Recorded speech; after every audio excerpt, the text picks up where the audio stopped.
जय हिंद दोस्तों। आज के इस वीडियो में दोस्तों हम लोग अध्ययन करने वाले हैं क्लास 10th का। दोस्तों जो हम लोग साइंस का अध्ययन कर रहे हैं 2020 का सेट तीसरा एनएल कर रहे हैं साइंस में। दोस्तों आपको बता दें पार्ट 1 पार्ट 2 का हम लोगों ने कंप्लीटली आंसर कर लिया है।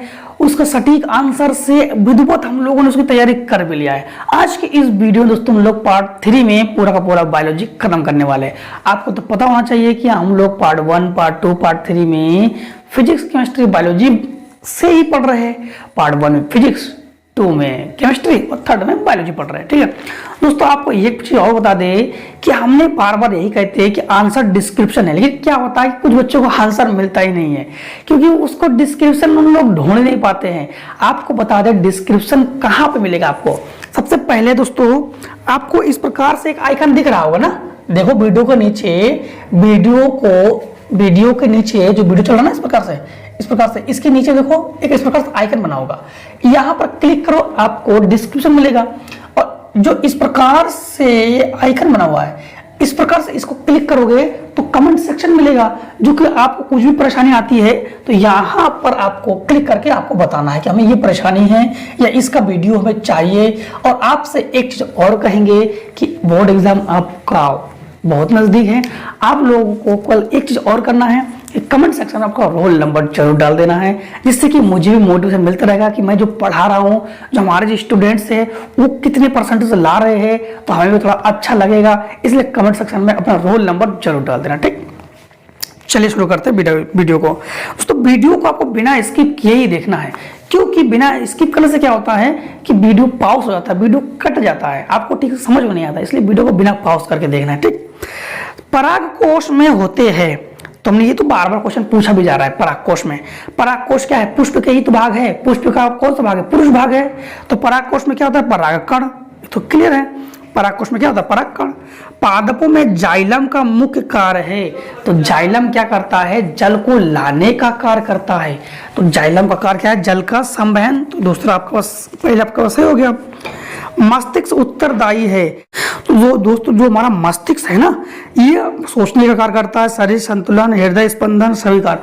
पहले तो मस्तिष्क जो है हमारा कंट्रोलर है, पूरा बॉडी को यही संभालता है, तो सभी कार्य करता है। ठीक है, तो चौथा ऑप्शन हमारे पास सही हो जाएगा। समजात अंगों का उदाहरण है, तो हमारा हाथ तथा कुत्ते का अग्रपाद, हमारा दांत, हाथी का दांत। समजात का मतलब क्या होता है? जो समान होते ना, तो हमारा हाथ तथा कुत्ते का अग्रपाद यही समजात है, क्योंकि हमारा दांत और हाथी का दांत अलग अलग है। इसके बाद आलू तथा घास, ये भी अलग अलग है। और उपरोक्त सभी तो ये नहीं है। हमारा हाथ तथा कुत्ते का अग्रपाद ये जो है समजात अंग है। ठीक, क्वेश्चन नंबर 10 का दोस्तों आपको बता दें कि बायोलॉजी का खासियत है, हमेशा आप लोग उत्तर डालो किस प्रकार से, इसलिए उत्तर 10 का और हेडिंग डाल लेना है आपको, कॉपी के बीचों बीच डालना है हेडिंग। ठीक, रंध्र, क्या डालना है? रंध्र। बोर्ड एग्जाम में जब टाइम मिलेगा तभी इसको सजाना, जैसे बहुत लोग सजाते हैं ना, इसको इधर उधर सजाते हैं, टाइम मिलेगा तभी सजाना, नहीं तो पहले सजाओगे तो टाइम आपका बचेगा नहीं। ठीक दोस्तों, आपको एक बता दें कि बोर्ड एग्जाम में जो 3 घंटे आपको मिलते हैं वो आपके जिंदगी में पहली बार ही मिलेगा। 3 घंटा, ये 3 घंटा आपको कभी नहीं मिलने वाला है। इसलिए बोर्ड एग्जाम में इस 3 घंटे में आपको कुछ भी नहीं देखना है ना सुनना है। 3 घंटे में लिखते जाना, इतना लिखना है कि बोर्ड एग्जाम में कब जाए आपसे, क्योंकि ये 3 घंटा जिंदगी में कभी दोबारा मिलने वाला नहीं है। ठीक है, तो चलिए बता दें इसके बारे में हम लोग। तो रंध्र के बारे में बता दें, रंध्र स्टोमेटा क्या है, इसकी उपयोगिता स्पष्ट कीजिए। ध्यान देना कि जो रंध्र है ना, रंध्र जो है, जो हमारे पास हमारे पेड़ पौधे होते हैं, पादप होते हैं, उसमें पत्तियां होती है, पत्तियों में जो छोटे छोटे छिद्र होते हैं, बहुत महीन छिद्र होते हैं, उन छिद्रों को ही रंध्र कहते हैं। इसको स्टोमेटा भी कहते हैं। ठीक है, अंग्रेजी में स्टोमेटा, हिंदी में रंध्र, तो इसको रंध्र कहते हैं। छोटे छोटे छिद्र होते हैं रंध्र कहते हैं। इसका उपयोगिता क्या है? इसका उपयोगिता है वाष्पोत्सर्जन करना। जो पौधे जल को ग्रहण करते हैं, वाष्पोत्सर्जन करते हैं, इन्हीं रंध्रों द्वारा करते हैं। प्रकाश संश्लेषण करना, इन्हीं रंध्रों द्वारा करते हैं पौधे। ठीक, इसके बाद क्वेश्चन 10 का खा, दंत श्रण से क्या समझते हैं, स्पष्ट कीजिए। तो आपको लिखना है उत्तर 10 का खा। क्या लिखना है आपको? इस प्रकार से लिखना है उत्तर 10 का खा, और इसमें हेडिंग डालना है दंत क्षरण। क्या डालना है? दंत क्षरण। दंत क्षरण क्या होते हैं? दंत का मतलब दांत, क्षण का मतलब नष्ट होना, दांतों का नष्ट होना दंत क्षरण कहते हैं। क्या होता है कि हमारे दांतों में होते इनेमल, इनेमल जो होती है हमारे दांतों को सुरक्षा प्रदान करती है, इनेमल, ठीक है। इसमें क्या होता है कि जब हम लोग भोजन करते हैं, ठीक है, भोजन जब करते हैं तो कुछ भोजन के कण या भोजन में ऊपर से जीवाणु रह जाते हैं। रह जाने के बाद क्या करते हैं कि वो जो जीवाणु होते हैं वो हमारी भोजन, जो भोजन में जीवाणु है ना, कुछ जीवाणु चले जाते हैं तो दांतों में फंसे भोजन में रह जाते हैं। वो जीवाणु शर्करा की मात्रा, यानी मीठापन, शर्करा की मात्रा को दांतों में बढ़ाते हैं। बढ़ाने के बाद उसमें इनेमल हो जाता है कमजोर, इनेमल धीरे धीरे कमजोर होने लगता है। इसलिए हमें सुबह सुबह क्या करना चाहिए? सुबह उठकर सबसे पहले हम लोग क्या करना चाहिए? मंजन करना चाहिए। क्यों? मंजन करने से ऐसा होता है ना कि जो हम लोग रात में भोजन करते हैं, भोजन के कण रह जाता है, मंजन करने पर मंजन क्या करता है? उस कणों को हटा देता है, जिससे कि इनेमल को मिलती है सुरक्षा। अगर मंजन नहीं करते हैं तो धीरे धीरे शर्करा की मात्रा बढ़ती जाती है और दांत का क्षरण होता जाता है और दांत हमारे नष्ट हो जाते हैं। दांतों का नष्ट होना दंत क्षरण कहलाता है, ठीक। इसके बाद हमसे क्वेश्चन नंबर 10 का गा, 10 का गा क्या पूछा गया है? प्रतिवर्ती क्रिया क्या, प्रतिवर्ती क्रिया से क्या समझते हैं? इसका नामांकित चित्र बनाइए।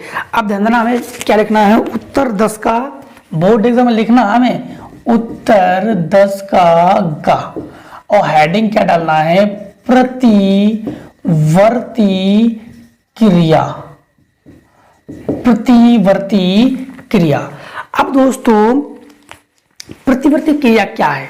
प्रतिवर्ती क्रिया वह क्रिया होती है, प्रति माने हर एक क्रिया, माने हर एक बार जो क्रिया हो जाती है, यानी हमारे कभी कभी क्या होता है कि इच्छाओं के अनुसार या हमारे अनिच्छाओं के अनुसार जो क्रियाएं होती है, जो अनैच्छिक क्रिया हो जाती है हमारे जिंदगी में, जो भी अनैच्छिक क्रिया हो जाती है उसे हम लोग प्रतिवर्ती क्रिया कहते हैं।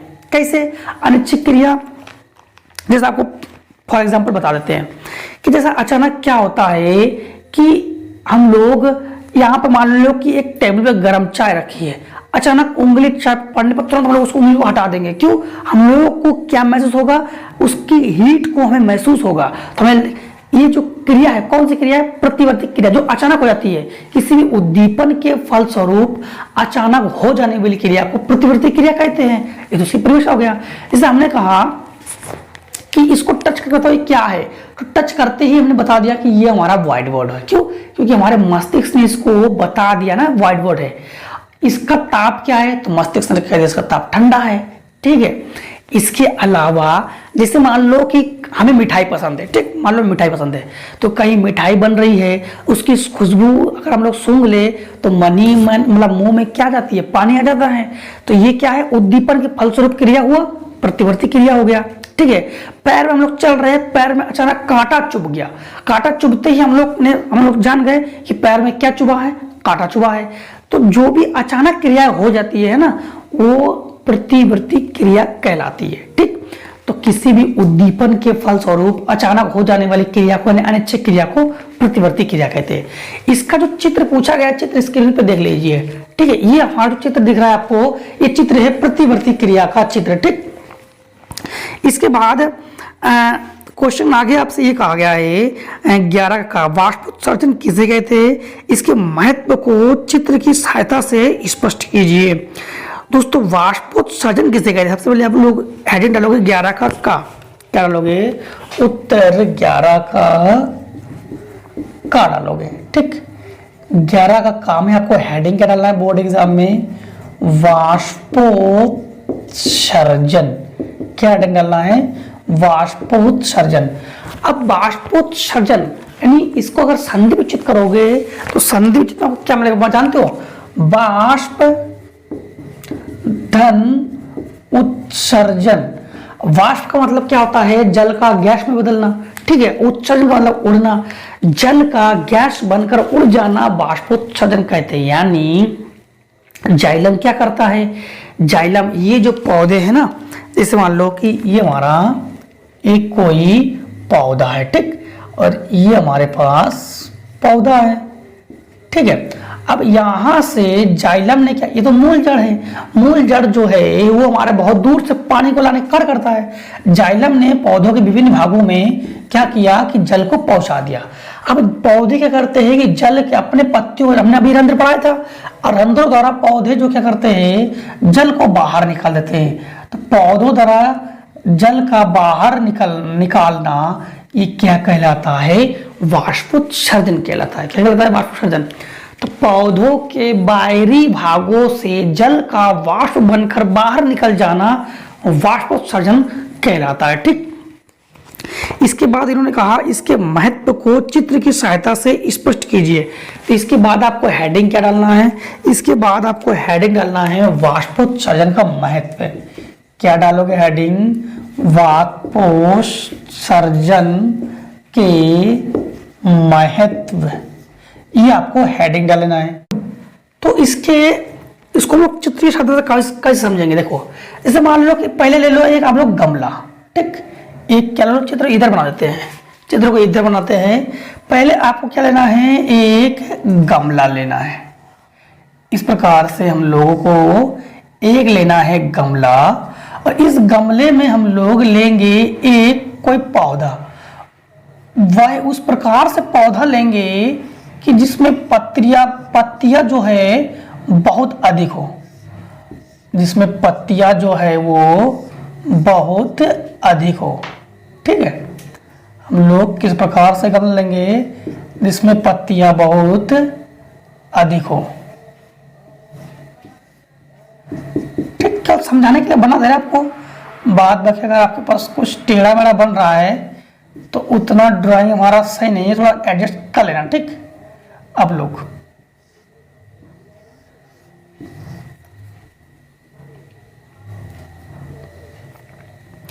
यहां पर इस प्रकार से हम लोगों ने क्या बना दिया, पत्तियां।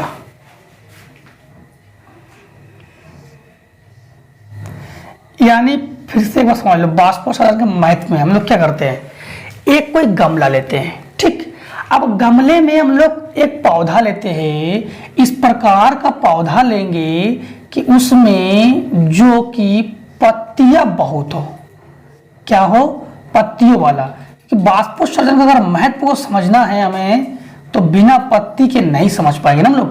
क्योंकि वाष्पोत्सर्जन की तो पौधे का वाष्प बनकर, जब पौधे में से जल का वाष्प बनकर उड़ना वाष्पोत्सर्जन। अब इसको हम लोग क्या करते हैं कि मान लो कि एक रबड़ से या कांच के पात्र से, यहाँ पर इस कांच के पात्र के ऊपर इस गमले को रख देंगे।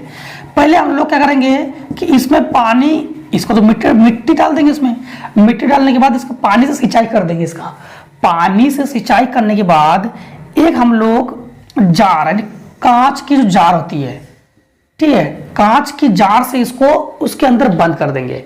और इसके कांच के जार के चारों तरफ हम लोग इधर से क्या लगा देंगे, ग्रीस लगा देंगे। ग्रीस क्यों लगा देंगे, इससे कि वायु का गमन अंदर की ओर ना हो। ठीक है, एक कांच की जार लगा देंगे। ठीक है, इस जार में क्या होगा कि पतला जार लगाएंगे, एकदम पतला महीन जार लगाएंगे। ठीक है, पतला सा, और इसमें हम लोग पानी सिंचाई कर देंगे। और जब इसको पानी की सिंचाई करने के बाद यहाँ से हम लोग ये क्या कर देंगे, ग्रीस लगा देंगे। ठीक है, ग्रीस क्या करता है कि वायु को ना तो अंदर आने देगा और ना ही वायु को बाहर जाने देगा। ठीक है, पहले बात उसके अंदर वायु नहीं है। ठीक, अब हम लोग क्या करेंगे कि इसमें पानी को सिंचाई करके इसको धूप में डाल देंगे। किस में डाल देंगे, धूप में। तो कुछ समय बाद हमें ये जो हमारे पास जार है ना, इस जार में हमें पानी की कुछ छोटी छोटी बूंदें दिखाई पड़ती है। इसका मतलब है कि हम लोग समझ सकते हैं कि पौधों के बाहरी भागों से वाष्पोत्सर्जन होता है। ठीक, इस प्रकार से हम लोग चित्र की सहायता से समझ सकते हैं। अगला क्वेश्चन आपसे ये कहा गया है, पित्त रस क्या है, यह रस कहाँ से स्रावित तथा एकत्र होता है। तो आपको बता दें, पित्त रस जो आपके पास जो यकृत है, यकृत में पित्त रस का स्रावण होता है, यकृत में ही पित्त रस बनता है। पित्त रस के बारे में दोस्तों और एक चीज बता दे कि पित्त रस में कोई पाचक रस नहीं होता है, फिर भी ये वसा का पाचन करता है। पित्त रस जो है ये यकृत से स्रावित होता है, और पित्त जो पित्त है ना, पित्त में जाकर ये एकत्र हो जाता है। यकृत से स्रावित होता है और पित्र में जाकर मतलब एकत्र हो जाता है, और इसमें कोई पाचक ग्रंथि या पाचक रस नहीं होती, फिर भी वसा का पाचन करता है पित्त रस। ठीक है, इसके बाद 11 का खा, आनुवंशिकता से आप ध्यान देना कि पित्त रस वाले में आपको हेडिंग डालना है ना, पित्त रस। ठीक है, और 11 का खा में आपको हेडिंग डालना है आनुवंशिकता से आप क्या समझते हैं, तो आनुवंशिकता हेडिंग डालना, क्या डालना, आनुवंशिकता। तो आनुवंशिकता से आप क्या समझते हैं, तो आनुवंशिकता से हम लोग क्या समझते हैं, हम लोगों ने मेंडल का नियम पढ़ के रखा है, आनुवंशिकता से किसी भी जाति की समानता और भिन्नता को ही समझते हैं हम लोग, इसमें समानता है और इसमें भिन्नता है। ठीक है, यही हम लोग किससे समझते हैं, आनुवंशिकता से समझते हैं। फिर लिखा गया है इसके जन्मदाता कौन है, तो ग्रेगर जॉन मेंडल जी जो है आनुवंशिकता के जन्मदाता है। ठीक है, इसके बाद इसकी विशेषताओं का उल्लेख कीजिए, इनकी विशेषता बता दे कि जो हमारे पास आनुवंशिकता है इसमें हम लोग नई जाति की उत्पत्ति के बारे में जान सकते हैं। ठीक है, संतानों के गुणों के बारे में जान सकते हैं। ठीक है, इसके बाद उन्नत किस्मों की बीज बनाकर उसका बार बार बना भी सकते हैं हम लोग, जो मेंडल ने किया भी था मटर के पौधों पर प्रयोग। इसके बाद रोगों का हम लोग रोगों के बारे में जान भी सकते हैं और उसका निदान भी कर सकते हैं हम लोग। ये सब किससे कर सकते हैं, हम लोग जो हमारे पास आनुवंशिकता है इससे ही कर सकते हैं। ठीक है, ये सब इसकी क्या गई विशेषता है। इसके बाद क्वेश्चन नंबर 12 में आपसे एक आ गया है, क्वेश्चन नंबर 11 खा में एक आ गया है, पराग कण क्या है, ये कहाँ पाए जाते हैं, विभिन्न प्रकार के पराग कण का उल्लेख कीजिए। दोस्तों, जो पराग कण है, पराग कण जो हमने अभी क्वेश्चन आपके पास पहले ही क्वेश्चन ये कहा गया था, तो पराग कण परागकोश में होते हैं, तो पराग कण कहाँ पाए जाते हैं, पराग कण परागकोश में पाए जाते हैं। पराग कण जो है ये परागकोश में रहते हैं। पराग कण है क्या, पराग कण पुष्प में पुष्प का नर भाग है। ठीक, परागकण क्या है, पुष्प में पुष्प का नर भाग है। ये कहाँ पाए जाते हैं, तो ये परागकोश में पाए जाते हैं। फिर पूछा गया है विभिन्न प्रकार के परागण का उल्लेख कीजिए। परागण, परागण दो प्रकार के होते हैं दोस्तों, स्वपरागण, परपरागण। स्वपरागण किसे कहते हैं, एक पुष्प का, अगर एक पुष्प का परागकण किसी दूसरे पुष्प के वर्तिकाग्र तक अगर पहुंचता है, हम परपरागण की बात कर रहे हैं दोस्तों। मान लो कि दो पुष्प है, एक अलग पौधे का दूसरा अलग पौधे का, लेकिन जाति एक ही जाति का होना चाहिए।